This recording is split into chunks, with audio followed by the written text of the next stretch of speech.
बिस्मिल्लाहिर्रहमानिर्रहीम। Like subscribe और share ज़रूर कीजिएगा। किस्त नंबर 12। मौलवी बंदा हूँ, मस्जिद में बच्चों को कुरान पढ़ाता हूँ, मैं कैसे किसी को कत्ल कर सकता हूँ? ये पागल पुलिस वाले मेरी बात क्यों नहीं सुनते? वो फिर ऊंचा ऊंचा शुरू हुआ तो टेबल पर पाँव रखे इंस्पेक्टर ने सर उठा के उसे घूरा।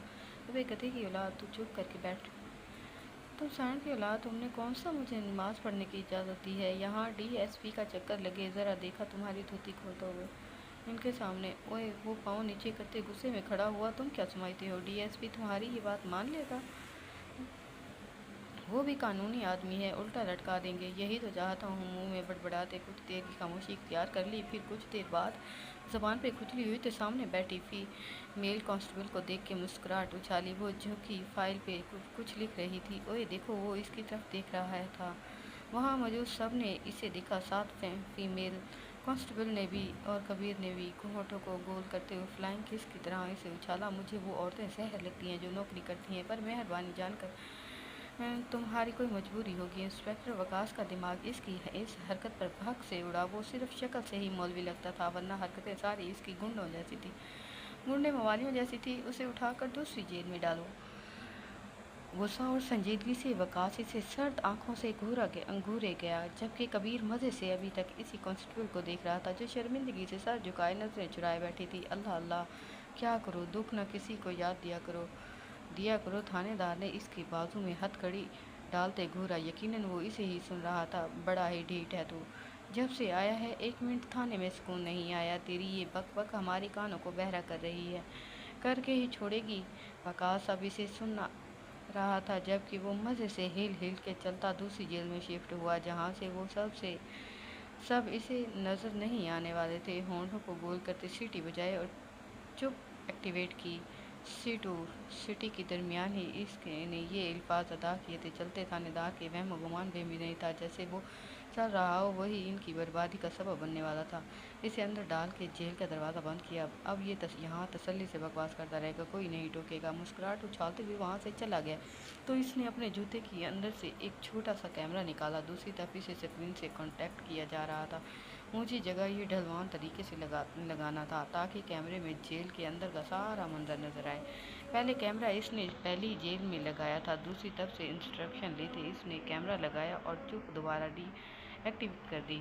अब दो अब दो कैमरे और लगाने थे, एक बाथरूम साइड पे और एक बाहर मेन डोर पे। वो लोग इसे बाथरूम जाने की इजाज़त नहीं दे रहे। 2-3 बार गया था, लेकिन कांस्टेबल हथकड़ी लगाए खड़ा रहा। कभी मायूस मत होना, उम्मीदों के समंदर में गला खनकारते इसने अपनी बुलंद आवाज़ में कहा। तलस्सुम आते रहते हैं, सफ़ीने डूबते भी हैं। पर सोज आवाज़ जैसे ही इंस्पेक्टर तक पहुंची, एक बार फिर इसकी तेवरियां चढ़ गई। सफ़र लेकिन नहीं रुकता, मुसाफिर टूट जाते हैं। मुसलसल कानों में इसकी सहरंगेज आवाज़ गूंज रही थी। तुझे तो मैं तोड़ता हूँ, रुक। अपनी जगह से उठते छड़ी उठाई, मगर मुल्ला नहीं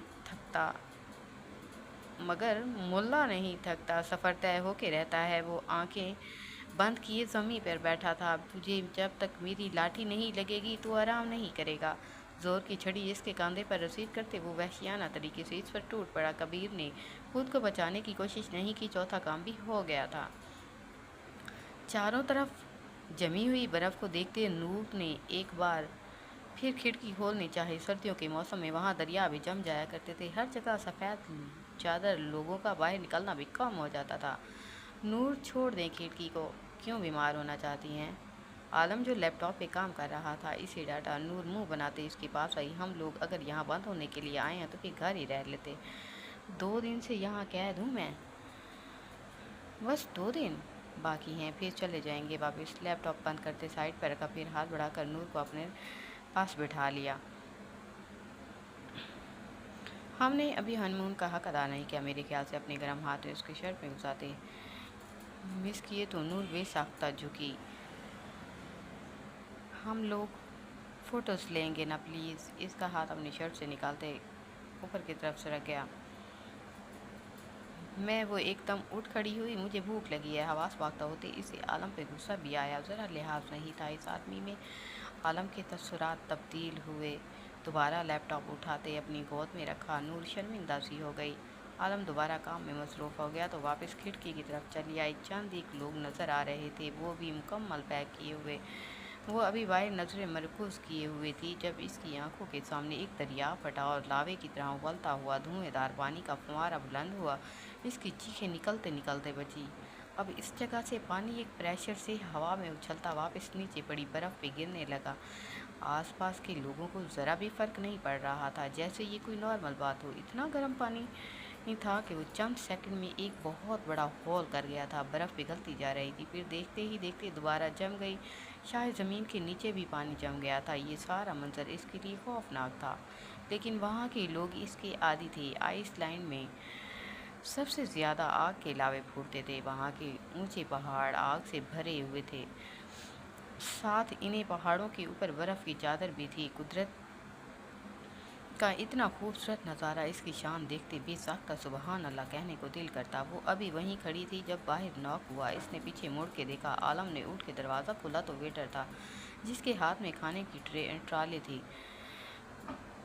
حقار بکرے کو کہتے ہیں وہاں کی زبان میں۔ دیکھ کے نور کو ابکائی آئی۔ اف، یہ کون کھائے گا؟ اسٹیم کی ہوئی بکرے کی سیری جھرجھری لیتے ہوئے دوبارہ باہر دیکھنے لگی۔ آ جائیں، عالم نے اسے پکارا۔ مجھے بھوک نہیں ہے۔ وہ چلتی ہوئی قریب آئی۔ منہ کے زاویے بگڑ رہے تھے۔ عالم نے پلیٹ نکالتے فورک اور چھری سے اس کا ایک پیس کاٹ کر دوبارہ نور کو دیکھا۔ نہیں کھانا یہ، نہیں۔ کوئی ایسا کھانا ہو جو دیکھ کے بندے کا کھانے کا بھی دل کرے۔ یہ کیا چیز ہے؟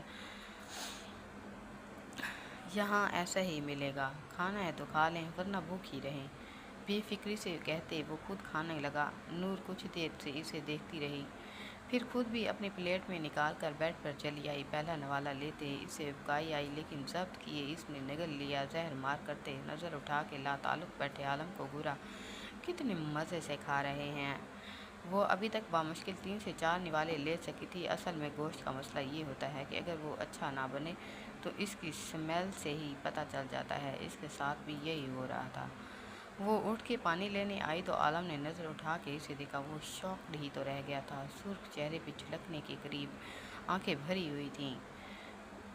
نور بے اختیار اوپر اٹھتے اسے خود میں سمویا۔ کوئی زبردستی نہیں ہے، ہم باہر جا کے کھاتے ہیں۔ خود اسے پانی پلایا۔ نور ہمدردی پا کے رونا شروع ہو چکی تھی۔ مجھے لگا آپ بس مجھے تنگ کرنے کے لیے کہہ رہی ہیں۔ اس کے آنسو صاف کرتے گہری سانس لی۔ وہ اتنی حساس ہو رہی تھی۔ مجھے آپ کے ساتھ نہیں رہنا۔ مجھے آپ کے ساتھ نہیں رہنا۔ آپ کو میری فکر نہیں ہوتی، نہ آپ کو میری ضرورت ہے، نہ میری کوئی بات مانتے ہیں۔ آپ حکم کریں، جان بھی حاضر ہے۔ وہ ابھی تک اس کے ساتھ ہی لگی ہوئی تھی۔ سوں سوں کرتے نور نے آنکھیں بند کیں۔ عالم اس کے بال سہلا رہا تھا۔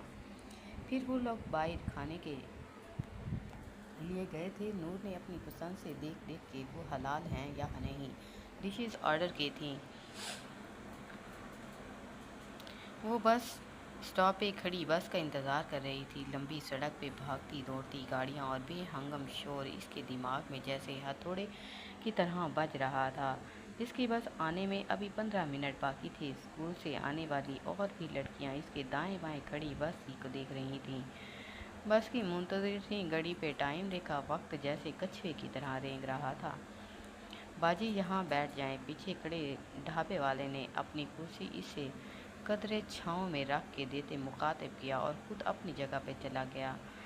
وہ کچھ دیر تو کرسی کو دیکھتی رہی، پھر جا کے بیٹھ گئی۔ بس کی ٹائمنگ بہت خراب تھی، اسے مجبوراً وہاں 20 منٹ کھڑے ہونا پڑا تھا۔ اللہ اللہ کر کے بس آئی تو وہ سوار ہوئی۔ اس کے لیے ایک سیٹ مخصوص ہوتی تھی۔ وہ روز کا کرایہ نہیں دیتی تھی، منتھلی عبداللہ خود ہی ڈرائیو کرتا تھا۔ آدھے گھنٹے کا سفر طے کر کے وہ گھر پہنچی تو اماں لان میں پڑی کرسی پہ بیٹھی اسی کا انتظار کر رہی تھی۔ شکر ہے تم خیریت سے آ گئی، جب تک گھر نہیں پہنچ جاتی دل کو ہول اٹھتے رہتے ہیں۔ پانی کا ٹھنڈا گلاس دیا جو ملیحہ گٹاگٹ چڑھا گئی۔ اماں مت ہوا کریں پریشان، آپ کو پتہ تو ہے بس کا اسپیشل رکشہ لگوا لینا چاہیے، بندہ سکون سے آئے جائے تو صحیح، رکشے والا ڈبل پیسے لے گا جو ہم لوگ افورڈ نہیں کر سکتے۔ جیسا چل رہا ہے چلنے دے۔ اور خود بھی کافی تھک جاتی تھی۔ پھر اندر جا کے کپڑے تبدیل کیے اور کچھ دیر کے بعد ستانے لیٹ گئی۔ دوپہر کی نماز وہ اسکول میں ہی پڑھ کے آئی تھی۔ روز کا معمول بنتا جا رہا تھا۔ اس کی زندگی میں اب شاید دعاؤں کے لیے بہت وقت کم تھا۔ नमाज पढ़ के बिना कुछ मांगे वो कोई काम करने लगती या लेट जाती। मसरूफियात बढ़ने लगी, साथ उम्मीद भी कि जो चाहिए था वो मिल रहा है। इसने मुंडेर को सरवत आंटी के साथ जाना था। मुंडेर, आई डोंट नो, मंडे हो सकता है। पहले एक बार प्लान बनाया था लेकिन मसरूफियत की वजह से वो नहीं जा सकती। आइसलैंड का काम हो गया, इन्हें सारी बातें बताती और इसका शौक़ वो पूरा करना चाहता, लेकिन मीर हकीकत में कहाँ था, क्या कर रहा था, वो नहीं जानती थी।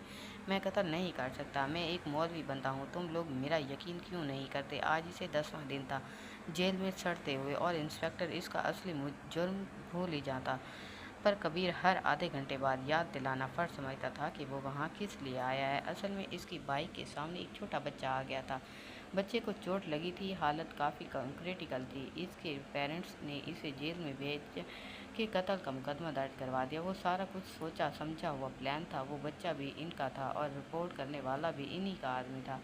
वो एजेंसी के लोग थे, पूरा माफिया जिसमें सैकड़ों लोग काम करते थे। इनका काम लोगों को प्रोटेक्ट करना था, लेकिन कैसे ये सिर्फ वही लोग जानते थे। हर एक ने एक आम इंसान का हुलिया अपनाया हुआ था और इसके हिस्से में जो गेटअप आया था वो इमाम मस्जिद का था। हिफ्ज़ तो इसने बचपन में किया था, फिर स्टडी और अब माफिया। वो मस्जिद में नमाज के साथ साथ बच्चों को कुरान भी पढ़ाता था। इसे हैरत थी कि अभी तक कोई इसकी खबर क्यों नहीं लेने आया। इस बार जो काम इन्हें सौंपा गया था वो थोड़ा ख़तरनाक था। मुखालिफ पार्टी के लोगों के लिए किसी को भी कत्ल कर देना आम सी बात थी, जबकि इनके इस मुजरिम अतवार का निशाना कई मासूम लोग बन रहे थे और बन चुके थे। मैं तुम्हें लेने आ रहा हूँ। चुप दूसरी तरफ से एक्टिवेट चिप दूसरी तरफ से एक्टिवेट की गई तो कान में इसकी बॉस की आवाज़ गूंजी। शुक्र है याद आया, मैं जेल में हूँ। बेसख्ता वो ऊंचा कह गया कि इतने में इंस्पेक्टर वहाँ आया। इसे कुछ दिनों से शक था, लेकिन इसे तलाशी पे मलता कुछ नहीं था। देख, मुझे पता है तू किसी से बात करता है, शराफत से बता दे किससे, नहीं तो एक फायर तेरे इस भेजे में ठोक दूंगा गधे। उफ, वह मजाक उड़ाने वाले अंदाज में हंसा। तुमने मेरी पूरी बात सुनी कब? मैंने कहा शुक्र है याद आया, मैं जेल में हूँ, वरना मैं ये सोच रहा था कि मैं बिरयानी खाने जाऊँगा। जहन से निकल गया ना मैं इस वक्त कहाँ हूँ। तफसील से बताया तो वकास को फिर भी इस पर यकीन नहीं आया, लेकिन खामोशी से वहाँ से चला गया। इस दिन की मार के बाद भी वो नहीं सुधरा था, तो अब इस पे हाथ उठाने का कोई फ़ायदा नहीं था। इसका इसका केस अभी तक कोर्ट में दर्ज ही नहीं हो रहा था, वरना वो इसे वहाँ से कब के आगे भेज देते। असर के वक्त इसका बॉस इसे लेने आया। इंस्पेक्टर ने थोड़ी सी रिश्वत की तलब की तो सामने बैठे शख्स ने आईब्रो उठाई। तुम वाकई पैसे की डिमांड कर रहे हो? डिनर सूट में मलबूस इस नौजवान ने हैरत से इसे देखा। साहब, आप तो बड़े लोग हैं, हम जैसे ये तनख्वाह के चंद पैसों के साथ गुजारा कर नहीं कर सकते ना। अगर आप यही को कोई 1.5-2 लाख दोगे तो महीना अच्छा गुजर जाएगा। ये तुम रिश्वत मांग रहे हो या भीख? वो हंसा, फिर खड़े होते इसके गिलास टेबल पर रखी छड़ी उठाई और इसके कंधे पर इतनी शिद्दत से जड़ी कि इंस्पेक्टर कराह के रह गया। ये वो है जो तुमने कबीर को मारी? अभी रिश्वत बाकी है। हंसी भी ऐसी थी जैसे कोई दियो हंस रहा हो। वकास पहले ही खौफजदा था, इसकी हंसी पे तो इसकी जान ही हवा हुई। मुझे रिश्वत नहीं चाहिए, मैं तो बस मजाक कर रहा था। इसके सामने हाथ जोड़ते वो रो पड़ा। पता है, हमारे मुल्क का निज़ाम इन रिश्वतखोरों की वजह से ही इतना घटिया है। अगर तुम लोग गरीबों की मदद नहीं कर सकते ना, तो कम से कम इन्हें मारा भी मत करो। छड़ी के टुकड़े करते इसे ऐसे धाड़ा कि वहाँ मौजूद लोग कब कपा से गए। याद रखना मुझे सब। Yes, I am the domain. एक एक लफ्ज़ पे जोर देते इन्हें अपना आप बताया। मुलाकात होती रहेगी। शहादत की उंगली उठाते सबको वार्न किया, फिर कबीर को लेते वो वहाँ से ऐसे निकला जैसे इसके बाप का घर हो। मामा, मैंने आपको बहुत मिस किया। नुसरत के गले लगते नूर ने ज़ोर से हक किया। उन्होंने भी इसे गाल पे प्यार करते चूमा। मैंने भी। शुक्र है तुम आ गई हो, वरना कल से मुझे बेचैनी लगी थी कि कब तुम्हारी वापसी हो। इसीलिए अंदर आई। आलम इसे बाहर छोड़ के खुद ही चला गया था। कैसा गुजरा हनीमून ट्रिप? अंदर आते पूछा। बस ठीक ही था। क्यों, खैरियत है? कहीं आलम ने कुछ कहा तो नहीं? नहीं नहीं, उन्होंने क्या कहना था, बस वहाँ बर्फ़ ही थी और कुछ ख़ास तो था नहीं देखने को। मुझे बाहर जाने ही नहीं दिया आपके दामाद साहब ने। इनकी गोद में सर रखते टांगें सोफे पर फैला लीं। शर्म करो। کیوں؟ اس میں شرم والی کون سی بات ہے؟ ہاں سردی تھی اس لیے نہیں نکلنے دیا، سکون ملتے آنکھیں موندے جواب دیا۔ مصطفیٰ صاحب ابھی دفتر سے نہیں لوٹے تھے۔ کچھ دیر وہ انہی کی گود میں سر رکھے لیٹی رہی، پھر اٹھ کے نماز پڑھی۔ شام کا کھانا عالم اور اس نے وہیں کھانا تھا۔ پھر اس کے بعد وہ لوگ دعوت کی طرف جاتے۔ آج کیا کیا بنا رہی ہیں؟ قسم سے وہاں تو کھانے کے لیے اتنی گندی گندی چیزیں تھیں، خنزیر کا گوشت، مینڈک کا اور پتہ نہیں کیا کیا۔ اف، اس نے سوچتے جھرجھری لی۔ یورپین ممالک میں ایسا ہی ہوتا ہے۔ ویسے کس نے مشورہ دیا تھا آئس لینڈ جانے کا؟ کون دے سکتا ہے؟ مجھے تو کچھ خاص معلوم نہیں تھا، انہوں نے ہی سوچا۔ وہاں بھی بس ایک دو دن ہی ٹھیک سے بات کی، لیپ ٹاپ پہ ٹھک ٹھک ٹھک ٹھک ٹھک ٹھک۔ وہ ایسے ہی ہے شاید۔ انہیں اب سمجھ آئی نور کو مزہ کیوں نہیں آیا۔ تم ایسے کہتی ہو وہ گھمانے کے لیے لے کے جاتا۔ کہا تھا بہت بار بتایا تو ہے، انہیں خطرہ تھا میں بیمار ہو جاؤں گی۔